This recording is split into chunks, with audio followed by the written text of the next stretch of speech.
Okay, so I just finished filming and recording a video for my recap of episode 9 of the K-drama 39. And as I had mentioned for that video, again, not sure if I'm including it into the video or not, but whatever, here we are. I was also going to sit and talk about Bridgerton season 2. Not the whole season. I have only seen 4 full episodes and then the first like maybe 10-15 minutes of episode 5. Though I don't really remember what was going on too much over there because it was very, very, very late at night and I was just, yeah. Um, so I started watching Bridgerton last night and I'm basically at the halfway point. I think there are 8 episodes, so I figured, yeah, why don't I do like a mid-season sort of video, I guess, on my thoughts of how the season is going so far. So, before that, hi YouTube friends, it's Trish here, and welcome to my little corner of the internet, where today I'm talking about Bridgerton, Season 2, Episodes 1 through 4. Hey, how about that? That actually didn't go too bad. Anyway, yeah, Bridgerton. Overall, how I feel about the season. It is, I like it, and also just sort of, it's a season. I think there are aspects about it that obviously I'm just very drawn to. The characters, some of which from season 1 that I loved, like Lady Danbury, Eloise, um, those two, Benedict, so those 3, you know, keep me over here because I do, well, yes and no, I will get into that. But, you know, I was very looking forward to the season, particularly in watching them some more. I knew obviously Simon's not going to be in it because the actor decided not to be in season 2, but we were obviously still going to be seeing Daphne. And I mean, I like her as a character, so that was nice. Although she's joined this trio. Her mother, and Lady Danbury are like the Powerpuff Girls or something. They're like the tribunal, or I don't know. They're just arranging and sort of guiding situations and conversations to go in a certain way to, like, we gotta help the youngsters because they don't know what they're doing in finding love. So yes, other than them, and I'll get into sort of my annoyances maybe a little bit with how their characters are being progressed in this season, I was interested and intrigued because, you know, the female lead is an Indian character and I'm Indian. So that's always nice to see, and you know, that she is an elder sister and then it's their mother as well. So anyway, there's sort of these 3 prominent, you know, women of Asian, South Asian sort of background that are prominent in a show such as this on Netflix. So of course it's something I really wanted to watch, and as I'd mentioned in my sort of season 1 recap-ish thoughts video that I put out yesterday or the day before, anyway, I'd come across the lead actress, I believe her name is Simone Ashley. She is in the TV show Sex Education, and she was really funny and intriguing over there. So anyway, yeah, definitely wanted to continue to see more of her work. And I think she is doing a fantastic job in her character as her character is written out. There are things that I wonder about and pick at more so in terms of the character. So as I discuss her further, it's more so the character and not the actress. The actress is doing a fantastic job. I love her. I think she's beautiful, gorgeous, very talented. The character, and maybe to some extent a little bit the casting choice. So I guess I'm just going to go delve into her first, and then I'll go into the Bridgerton siblings. My notes, I have the siblings first, but whatever. Kate Sharma. So we find out that she is the eldest daughter and of a first marriage for her father, and her father had remarried, her name is Mary, to Mary Sheffield, and they had a daughter together. So the sisters are half siblings. And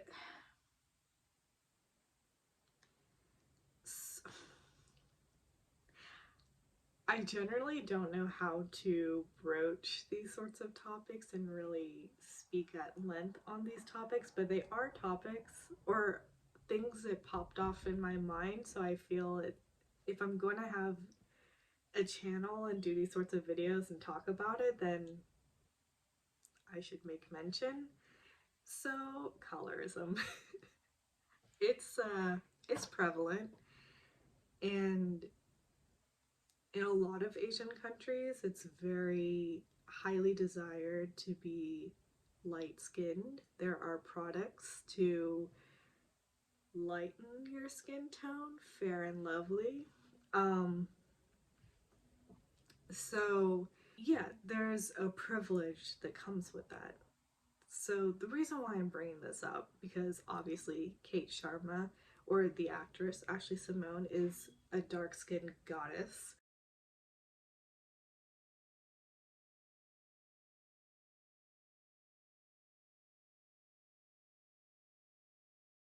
She is cast in this lead role. Essentially, you would think, wow, they cast a beautiful, dark-skinned Desi girl to play the lead in a show on Netflix. A show whose season 1 was apparently just sort of off the charts, got famous very quickly, huge following, and now season 2 is coming out, very anticipated, and we have this, I mean, right?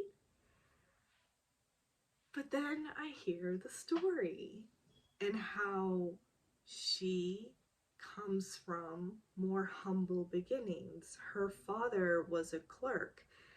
I guess would be her stepmother, Mary Sheffield, was of the noble class and married beneath her, so was promptly disowned by her family. So the reason why I sort of bring this up, it then harkens back to this sort of old-timey vision of darker skin alluding to the working class and people being out and working in the sun, whereas if you had fairer skin, most likely you were of, you know, higher upbringing, inside all the time, blah blah blah, all of that kind of stuff. So there is that little bit of, is she purposefully cast because of her, you know, like, do you see what I'm getting at? Is this sort of like she was cast because her character comes from a clerk's family? And so let's drive that point home just a little further.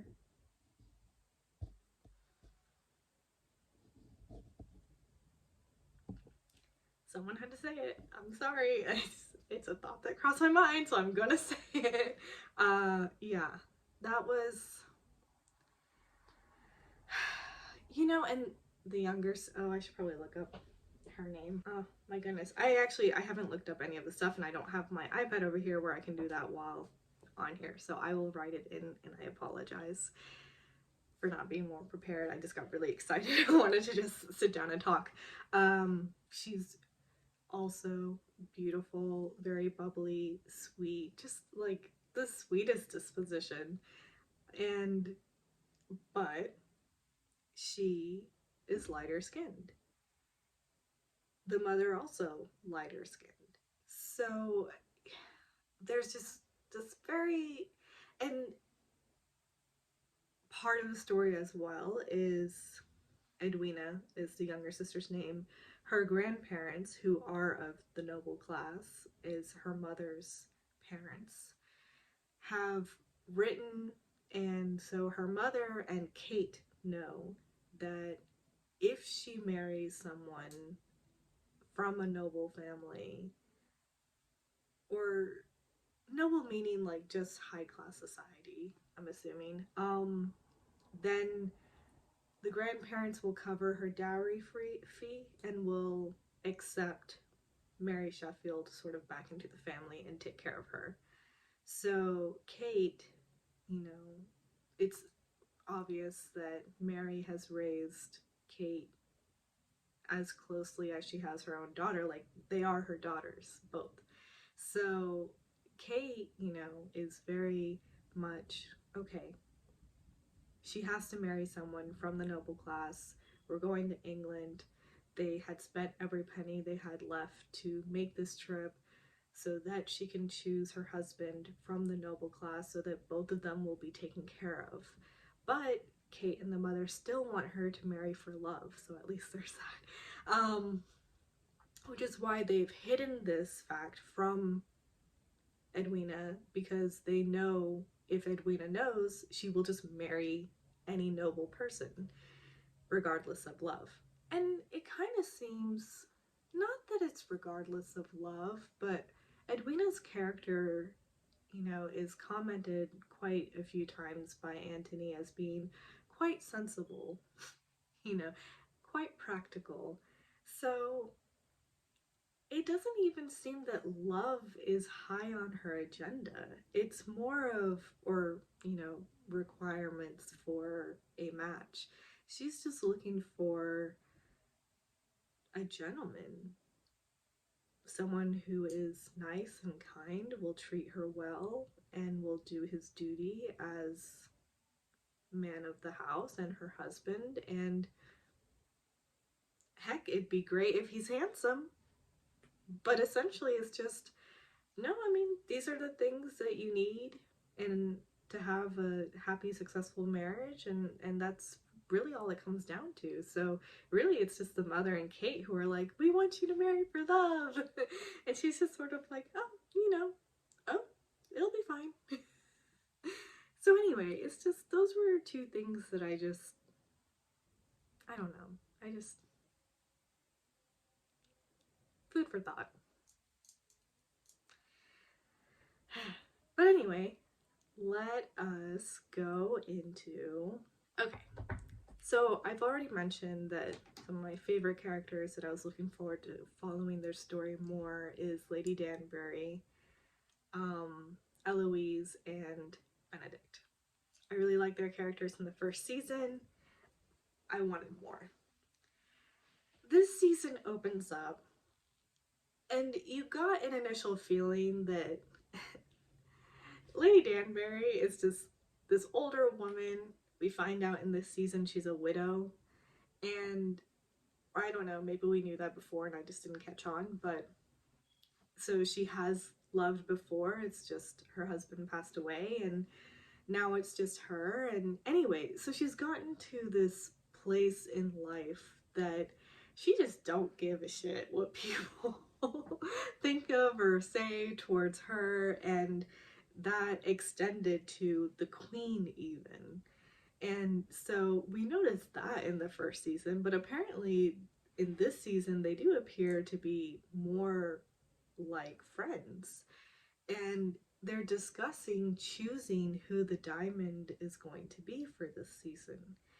Now, I didn't realize that that was as big a thing as they're making it out to be in this season. In the first one, you know, Daphne walks in and the queen just takes notice of her and is like, flawless, my dear. And that's it. And Daphne's the diamond of the season. Whereas over here, it's more like, are they vetting these girls beforehand, keeping an eye on them as they're growing up and choosing one that's going to be considered the cream of the crop? So then all the bachelors that are looking to get married will flock to her. I mean, I don't, it is more of a thing in this season, this choosing of the diamond. The queen is also, you know, she's reading Whistledown, who's talking about it, and sort of poking at how the queen still hasn't made this decision. And it's just like, I didn't realize it was such a, I don't know, in the first season it just felt like a compliment, like, oh, you look beautiful.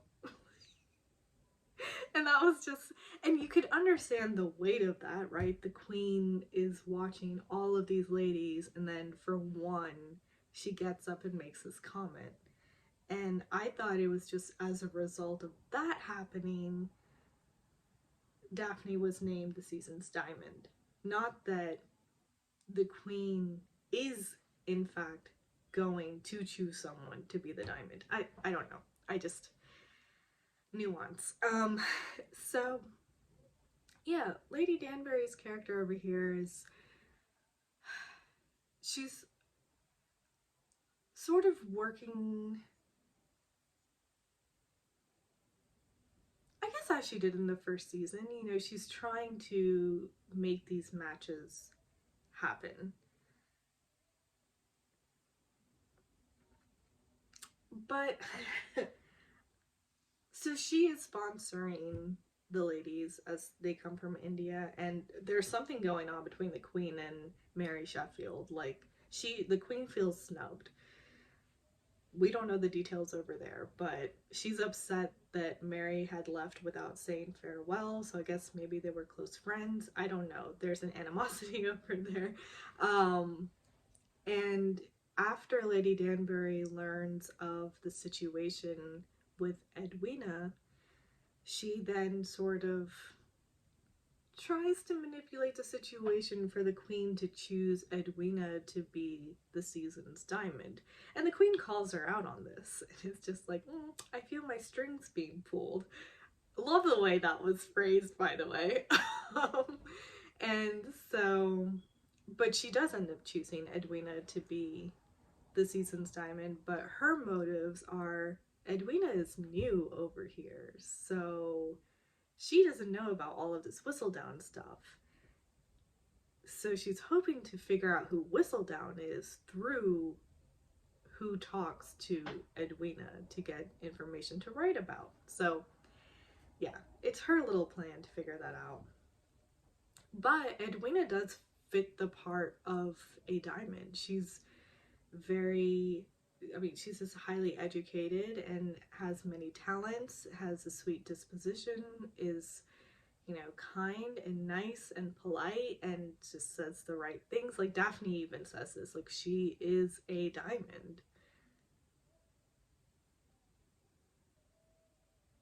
But essentially it almost feels like she's so perfect that there's almost a lack of personality there, which is just so sad. I mean, it's just, she's sweet, and that's almost the extent of how I think everyone views her. Anyway, so yeah, I think the slightly disappointing thing about Lady Danbury is, and I don't even know how to phrase it, there's just something that I find sort of lacking and not quite as oomph as she was in season one. I feel that in season one she was, you know, taking notice of certain things, making certain things happen, schooling Simon in certain situations, and she is still doing a little bit of that over here, but she also just feels more serious, I think. Maybe that's it. I don't know. I can't put my finger on it, but there's something about it that I'm, So, yes. Eloise character. Okay, so yes, she is still kicking and screaming, and you're having to just drag her into debuting. She gets over there, interrupted by Whistle Down, and it's like perfect timing. I don't have to go into this room. She really just has a traumatic fear of it, and she talks about it with Penelope one night at a party about how Daphne was just so perfect. She was the perfect diamond, and you know, how is she just supposed to live up to that? She is a disappointment by default almost, because she can't compare at all to Daphne. So I mean, the pressure that she feels over there, and not only that, it's not something she desires for her life at all. It's something forced upon her just because she's a woman. So she's still, I don't know. In the beginning, she was not really caring too much about Whistledown anymore, because Whistledown is a gossip column and is still talking about the same sort of gossip topics. And so she's just like, you know, at first I was just so enamored that a woman was doing something like this. Though she was doing it in hiding, it was still like she was getting her voice heard. But now it's like, okay, but she has this opportunity to really, or plug-in points. I can only fit 2 things.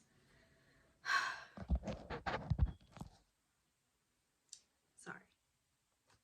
Where was I? Eloise. Yes. And granted, again, I'm only 4 episodes in. It's only halfway through the season, but so far her character has been struggling with this pressure, not wanting to get out. At first being like, I'm a little over Whistledown, because you know, her interest is in women empowerment, and how can we get to that sort of, or not even yet, it's about to be introduced to her. It's first she was just lamenting her situation as a woman and not being able to do anything. And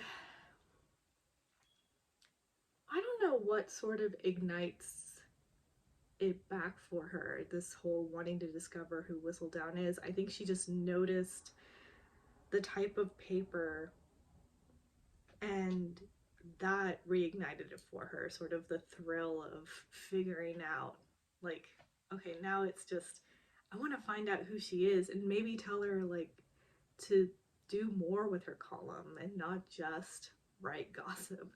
And of course, Penelope is Whistledown, so she's listening to all of this and she's taking it into account, and she is switching her writing up just a little bit, hoping to please her friend, because everyone else loves Whistledown.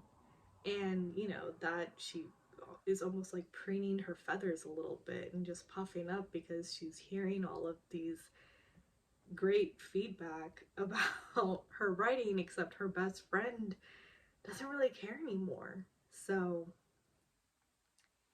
you know, and that's tough. Penelope's character is just, I find it so shocking, because she's seeing her family situation, and you can see that there's a little bit of guilt there because, well, she's got money from all the writing, but she obviously doesn't want people to know that she's Whistledown. But I'm still like, you can't think of any sort of way to somehow help your family?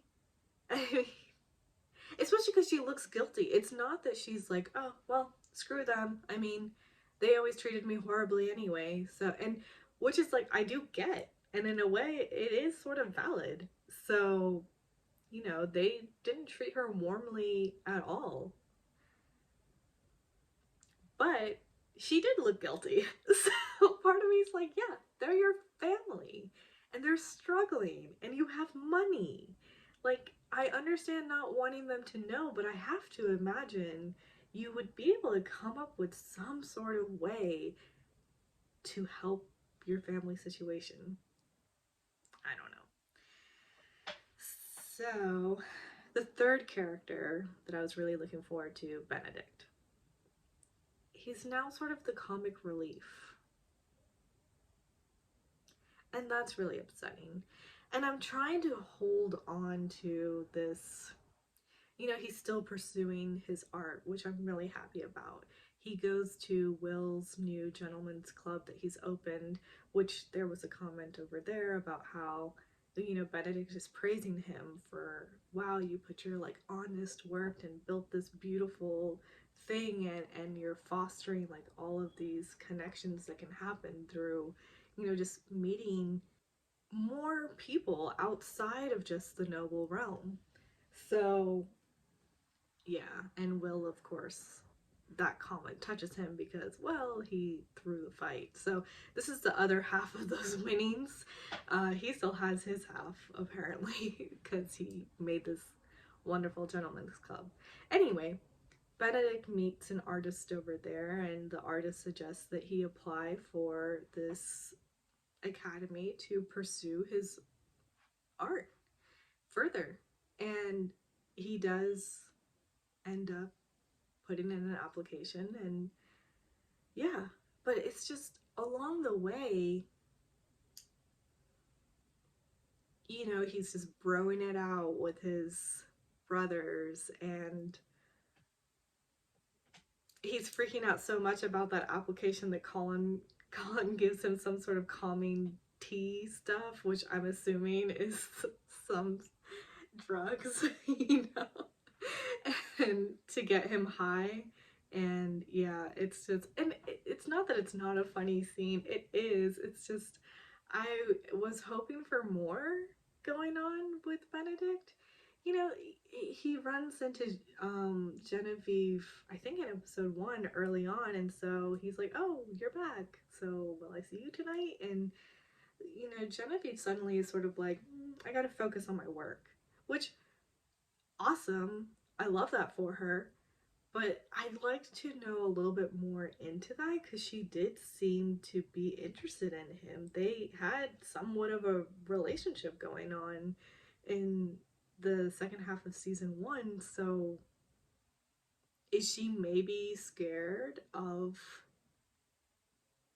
continuing and actually growing a deeper connection? And okay, he's more probably this playboy type, as most of these bachelors are, so is she looking out for her heart, especially after seeing Sienna and Anthony together and how that turned out?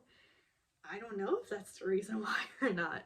Um, but yeah, so that was just this very short scene, and since then, Benedict has just been mostly a bro. And when he is, you know, talking about his art or pursuing his art, in the first time having the conversation with the artist, he's probably thinking he's really nothing that great, and then it's interrupted by Anthony, who's like, I don't care what's going on with you right now, I need your help, so come help me, which sucks, but that is the situation. And he does go out, and apparently it's not just, you know, drawing and painting, he's also into poetry. Awesome. I mean, he just spouted these beautiful words. So yeah, we'll see in future episodes coming on, or I'm gonna watch tonight, you know, and hopefully there's an upswing over there. It seems to be that there might be. I mean, he's now accepted and he's going to the academy. Eloise also, she's met someone who is um who had written more on sort of, I'm assuming, women's rights and pushing that forward, and she is going to a rally to listen to women speak. By the way, that guy's cute. So there might be a romance blossoming over there, which I don't. Sorry, there's someone walking backwards on the street outside. It's probably great for your calves, but yeah, just full on walking backwards. Anyway, Yeah, there's probably a romance that's going to start over there. I can't imagine why else he would be cast, you know? So we'll see how the family takes that. Uh, okay. So we've talked about Benedict, we've talked about Eloise, we've talked a little bit about Daphne. Again, she's just sort of part of the Powerpuff Girls. Colin. He's quite the Debbie Downer this season. He's very serious. And then he goes and meets with Marina. I don't understand what he was hoping would come out of that. Like, if you went and saw her in a bad situation, what are you going to do?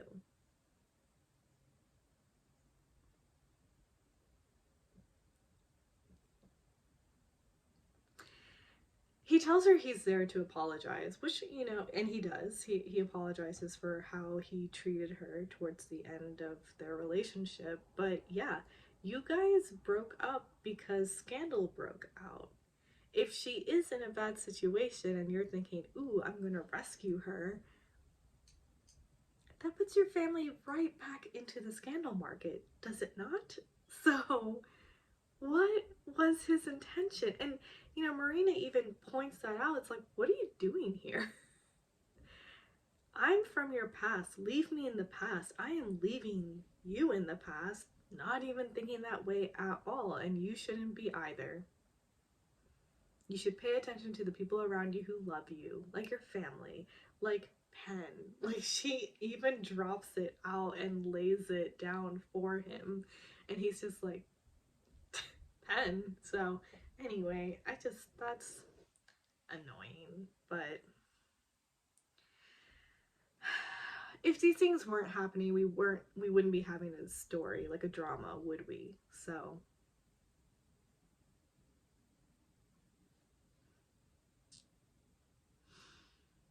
mm. And Anthony's just plain annoying.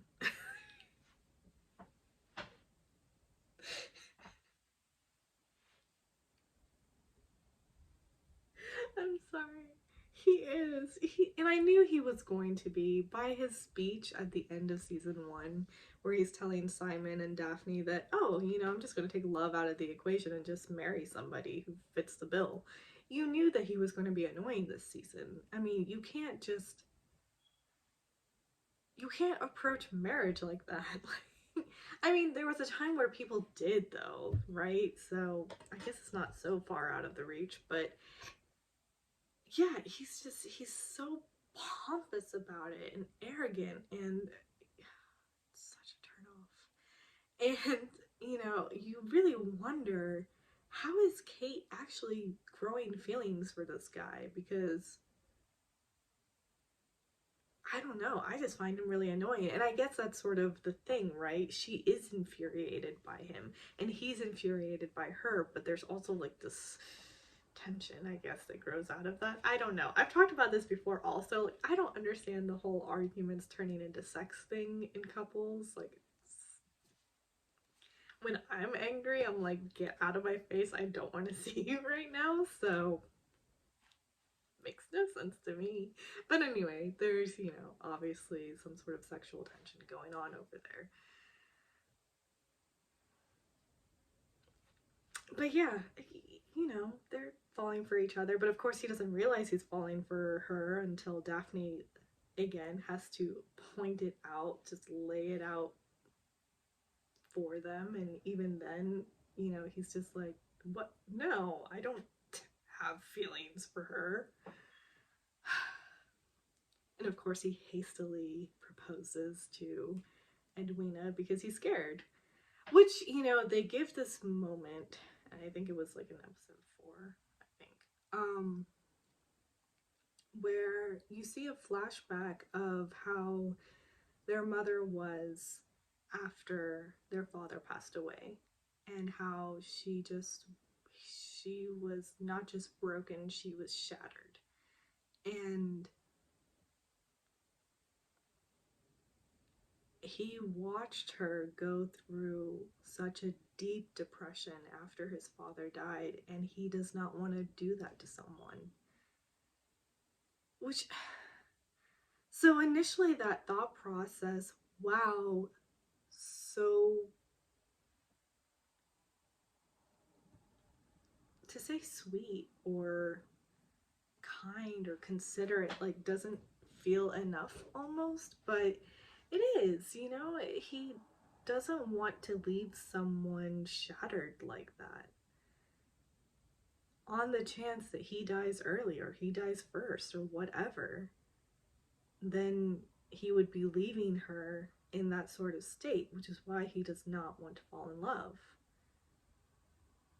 Which is not what I thought was going to be the case at all, because his heart was broken at the end of season 1.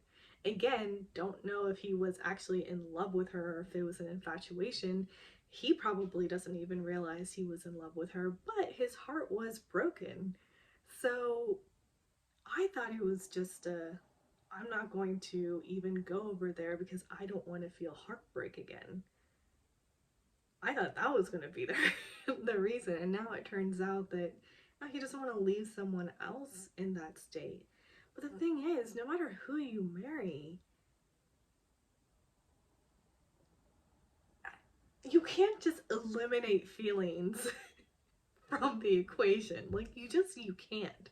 Even though Edwina is very sensible and practical and all of that kind of stuff, she will still love him. In a way, he would be her husband. So she would still be devastated after he died. I don't understand the logic in thinking that that's not still going to happen. Even if he isn't so enamored and in love with whoever he marries, you're still going to be spending a life together. So, right? Like, I don't understand the thought process, and it infuriates me. So anyway, yeah. I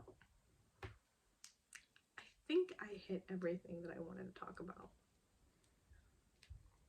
Let's see. Anthony's annoying. Benedict is a comic relief. Colin feels dull. Daphne, Powerpuff Girls with Mom and Lady Danbury. Eloise having detective skills and not alone, because so is the Queen. Queen's still bitter and feels threatened by Whistledown. Pen is watching her family struggle. Feels good. Still some money. Oh, the new Lord Featherington. He's cute. Yeah. And the mother then. Oh, I guess comment on this a little bit. You know, in watching Pride and Prejudice, it's such a big thing over there for Mrs. Bennet that one day you, her husband, you're gonna die, and then we will be left with nothing. And whoever, or Colin, who would be taking over, would turn them out. Is his name Colin? Now I'm forgetting.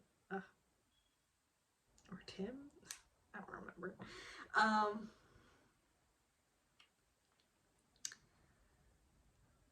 Collins. His name is Collins. Anyway,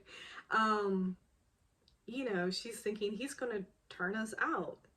So yeah, it's this big thing about how if there's no son in the family, then whoever the relative is that's going to be taking over the estate, the widow and her daughters will most likely be given just a small allowance of money that they have to somehow survive upon. That's essentially what you hear about, you know, those sorts of time periods. So I was a little surprised that Lord Featherington comes in and he's like, oh, don't worry about a thing. You guys can just continue living here. You know, Philippa, go ahead and get married to that guy because your dowry's in order. And, you know, like all of this kind of stuff, I was just pleasantly surprised. Okay, that's not going to be an issue. But then when Lady Featherington is feeling threatened because Lord Featherington seems to possibly be courting Cressida Cowper, she is like, no, we need somebody who I can manipulate.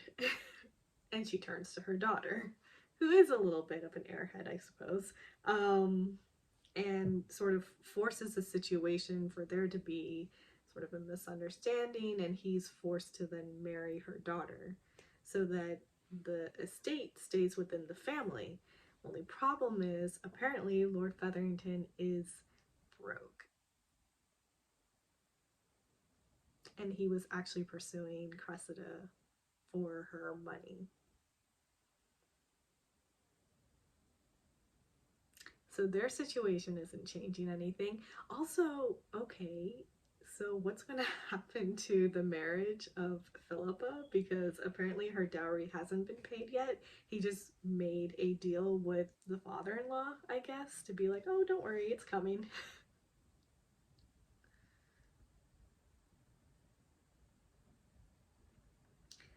So anyway, it's a little bit of a mess.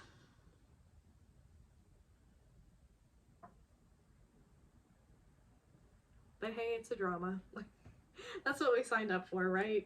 So anyway, I obviously will still be watching the rest of the season. I'm intrigued to see where Eloise goes with her like growing interest into women's rights and empowerment, and especially meeting this new guy who's also into it. So that has to be refreshing for her, because to her, most men just, or all men, don't care about the right of a woman, and here there's this young man who is writing about it. So yeah, you know, that's going to be interesting to follow. Colin, I don't care. And you know, Penelope is still in love and infatuated with him, but that's also just sort of annoying to watch. I hope things pick up with Benedict. I like for him not to feel so much like a comic relief and supporting character, even though obviously technically he is. Like, this season follows Anthony primarily, but still, those older Bridgerton siblings are still around and apparent. So yeah.